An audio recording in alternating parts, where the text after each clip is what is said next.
সমাগত ইলেকশ্যনৰ ভিতৰত আমি দীপেন বড়ো ছাৰক আমি লগ পালোঁ যে দীপেন ছাৰে এজন ভাল ব্যক্তি মানুহ। আপুনি নিশ্চয় দেখা পাইছে ফুলবাৰী আৰু কুম্বিয়ালী ইয়াৰ ভিতৰৰ পৰা কিমান মানুহ আহি গৈছে আজি দীপেন বড়োক ছাপোৰ্ট কৰিবৰ কাৰণে। আমি নিশ্চয় দীপেন বড়োক আমি জয়যুক্ত কৰি দীপেন ছাৰক আমি MLA প্ৰাধান্যতা কৰিম বুলি ভাবিছোঁ।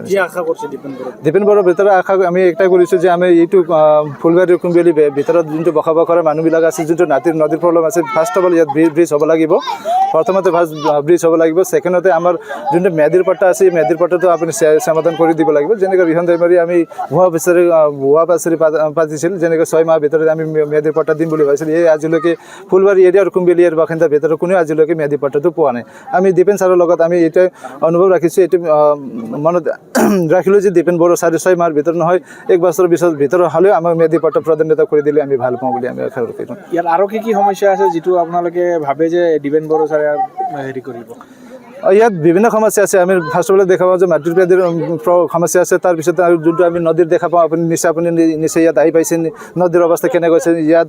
আৰু কালাজাৰত যোনটো মাটিৰ নদীৰ সমস্যা আছিল, নদীটো যেনেকৈ বিধ্বংস কৰি লৈ গৈছে যে 600-200 বিঘা মাটি ইয়াৰ পৰা লৈ গৈছে, তাৰ ভিতৰত প্ৰটেকশ্যন হোৱাৰ ব্যৱস্থা লাগিব। ছেকেণ্ডতে আমাৰ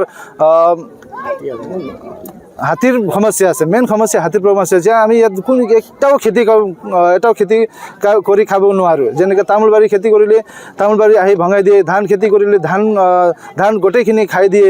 তাৰপিছত আমাৰ মেইন সমস্যা আছে প্ৰটেকশ্যনৰ, হাতীৰ প্ৰটেকশ্যনৰ দিব লাগিব, যথেষ্ট প্ৰটেকশ্যন দিব লাগিব, সেইটো সমস্যা আছে।